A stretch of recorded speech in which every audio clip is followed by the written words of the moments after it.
Hello guys, hello guys, hello guys, hello guys. So I had another video planned that I actually found in my storage on my laptop that was filmed last year, and I don't think I ever published it. So, but that needs a lot of editing. So we'll take that another day. But I really want to share this with you guys today. So you know when you sew in pages, when you're using the 3-hole pamphlet stitch, or if you use the 5-hole pamphlet stitch, you get the strings. So if you start on the outside, you get the strings here, but they're kind of in the middle of your journal. Or you start from the inside and then you have the threads hanging out here, or taking up space in here. I prefer this because then you can do something like this. How pretty is that? If you have your strings hanging out, so that you can do. But sometimes these beads, they go up in here and they're in the way in here. I don't mean in here, but inside here, and they are in the way when you're going to close your journals. But I love this. This is so pretty. So this is my preferred way, but we're going to do a third option today. And I'm going to put these guys aside. We're going to work with this one. So I already made the holes for 5 holes. I marked my journal, so this is up. And yes, I know this is Swedish, so this says upp. And in English, you say up with 1 p. We say upp with 2 p's. I'm mixing languages here. So anyway, I also made holes in my papers, and everything is done. So what we're going to do today, we are going to start at the top hole, and with the regular 5-hole stitch, 5-hole pamphlet stitch, and a 3-hole pamphlet stitch. I don't know why words are so incredibly hard, but they are.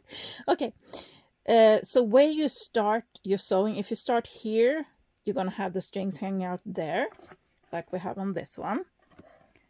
And if you start from the center, you're going to have the threads hanging out from the center. But we are going to start up here. So I'm going to start at the top hole for this one. So this one is slightly different. And you basically just do a figure 8. And I don't know why I struggle so much with this one. So you're gonna see me struggle, because this is usually the one that I have. Make sure you leave. So I'm checking. I'm pulling as I'm checking. So I don't want these to go too far in. I think that will just a little bit more. There we go. I'm gonna hold this. Yeah. Okay, I'm very fumbly. Don't worry, I will show you the second one too. So I went in through here, so I'm gonna go out through the next. There we go. And now I'm gonna go through the middle, because these are 5 holes. So I'm just doing the next one. That, and I'm doing the next one. Going through here. And we're going through the bottom one.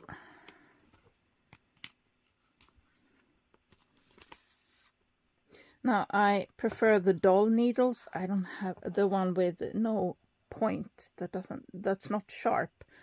I prefer those needles, but I didn't have one. I actually ordered some, but they haven't arrived yet. So this is what we have so far. So we came in, we went out, we came in, we went out, we came in, and now we're going here.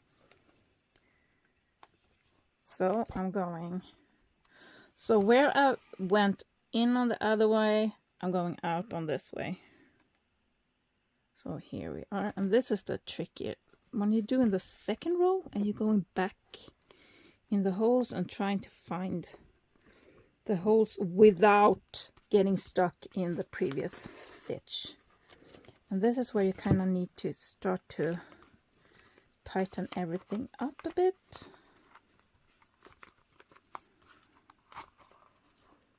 Something is going on here. There we go. Now we're tightening. So I'm checking there. And we're going through this one. I'm tightening up this part here. And we're going through here. No, actually, that's not what we're doing. We're doing this. This is where I'm doing the knot. So it's a bit different, yes. Because you will have this on the outside. Or inside, depending on where you start. If you go from the inside out, you're going to have this knot on the inside. But the point of this is to have it closer to the top.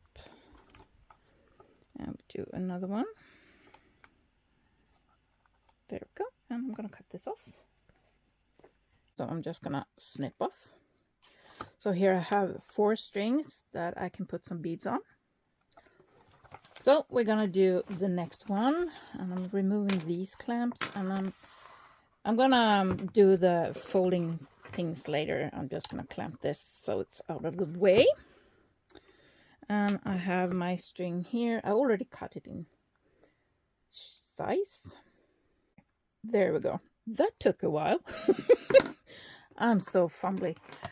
I don't know what's going on with me today. I'm just fumbling and I'm dropping. I spilled coffee I don't know how many times. So again, I'm starting from the top hole here. And I'm grabbing my papers and I'm finding my, oh, it went in between. There we go. So I'm going and I'm pulling, I'm leaving strings. So like I can pull in a little bit more or it will be too short in the end. There we go. And I'm doing the second hole here. I'm going through.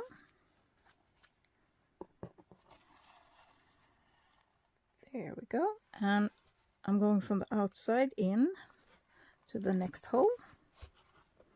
And obviously this goes very fast if you're doing the 3 hole because you only have 3 holes.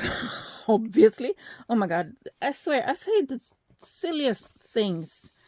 It's like, what? Why did you say that? It's like the bottom hole here. Oops. Bottom hole and in through the bottom. There we go. Yeah. Oh, come on. What's going on? There you go. And now I'm making sure that I'm kind of tight and checking. So this part here, I tighten with this one. But I'm kind of checking here so I'm not lagging, oops, too much. Now we start going back. So since we came in here, we're going out here.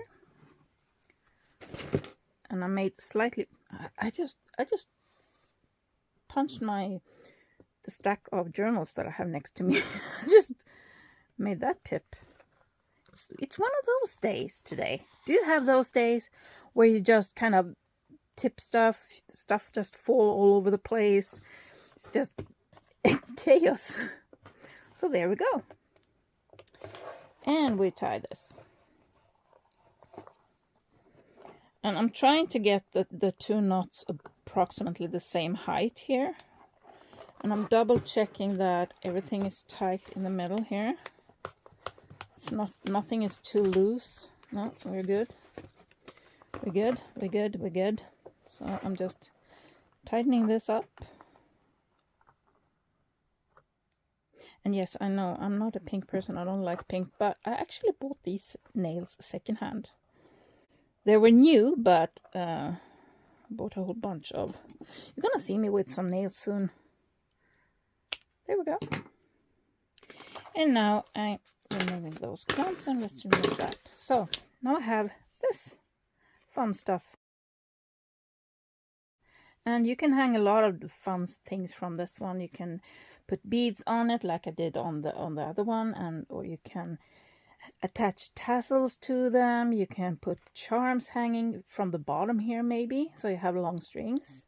And you can use, if you have even longer, you can flop them over to the inside and use them as bookmarks if you leave them longer. These were slightly too short for that, but my idea for this journal is to put some neutral colored beads, because this journal is going to be very neutral in colors. So that was it for today. Very short, very practical video. And just remember, where you go in is kind of where your threads are going to come out. And so for this one, I went in here. I started here, going from the outside in, and sewed. Let's see if we can find the center for this one. It's been a while since I did this one, and I still haven't done anything with it. There we go. So here you can see all the fun colors I used for the strings. So I started on the outside, so you have no knots on the inside. And for this one, I started on the inside, so I have no knots on the outside. So yeah, I have a ton of these journals that are not done. So we're gonna do a lot of ephemera. We're gonna do a lot of decorating journals and so on coming up here. I think tomorrow will be the flip through of this one. And then I'm hoping that we are going to make some mini tiny scrolls that we can put in pockets, or we can use for dioramas, or, you know, something fun, just something, you know, yay. Because I am finally feeling some energy. I'm just really, this room is just really cold. So yeah, this was our little trick for today. Start at the top and you will have the stringies up here. The further up you make the holes, I mean, you can tie the knot right here if you want to. You don't have to tie it in the middle like I did. You can tie the knot up here if you want to. If you have these holes further up, you can tie the string there so you have them dangling. But you know. So you can create a lot of fun effects depending on where you go in with your string. And obviously, use multiple strings gives it a lot more fun effect. Is that a lot more fun effect? Oh, never mind, my English has left the building. Okay, with that said, I hope to see you guys again tomorrow. This was a really short little video, and I love you guys so much. Thank you for hanging out. Thank you for comments. Thank you for all of that. I really appreciate it. And I will see you in the next video.